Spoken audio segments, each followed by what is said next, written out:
Hey gardeners, today we're going to learn how to grow basil, and this video is dedicated to my friend Susie, who claims she has killed 18 basil plants and she's on her 19th, and I want to make sure she's successful.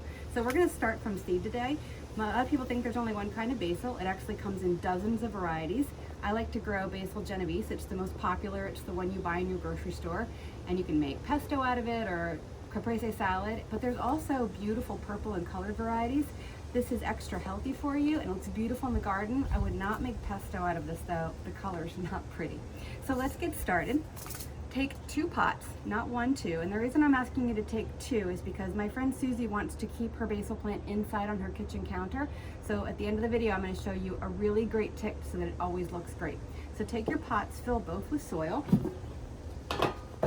Just a little potting soil in here, almost to the top. And then open your basil seeds up. Basil seeds are really tiny. Little tiny black seeds, they almost look like poppy seeds. They're so tiny. And so remember our rule of thumb, we plant seeds twice the depth, and since these are so tiny, all I'm gonna do is sprinkle them on top.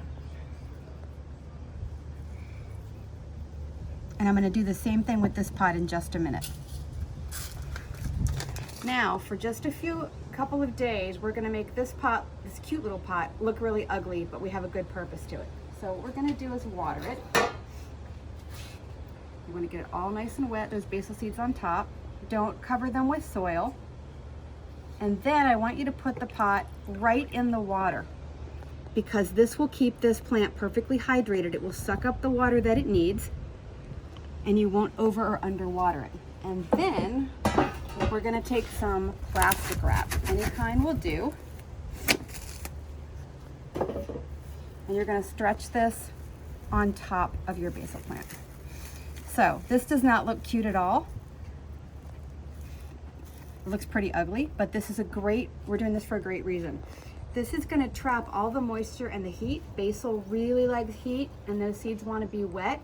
And so we'll leave this for a couple of days until the minute you see those basil seedlings start to emerge, and then immediately take the plastic wrap off, because it will start to cook them from the heat after that, and we don't want that. And you're going to do the same thing with the other one, and then keep it well watered until those seedlings start to get bigger, and then you'll have 2 beautiful basil seedlings in little pots. So you'll have 2 choices at that point. You can take your basil seedlings and plant them outside in your garden. An extra fun thing is if you plant them near tomatoes, there's a long held legend that the basil planted at the base of a tomato actually makes the tomato taste even better. So you can try that and see if it works for you.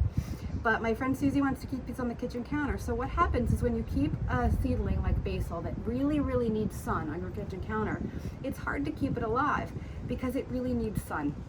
And if you're not right in the windowsill, and even then it might not be enough, the basil plant over the long term isn't going to be very happy. So what you'll do is you'll take your 2 basil seedlings, put 1 in your kitchen, and put 1 outside and keep it watered. It will get all the sun that it needs. And then when this one starts to look a little sad, give it some water and put it outside in the sun, and bring the beautiful flourishing one inside on your kitchen counter, and switch them out every week, and you will always have beautiful basil sitting in your windowsill. All right, so that's how to start basil. We'll check back on these when they have sprouted in the garden, and I'll show you how to pinch them back to keep them producing basil all summer long. Let me know if you have questions. Happy gardening.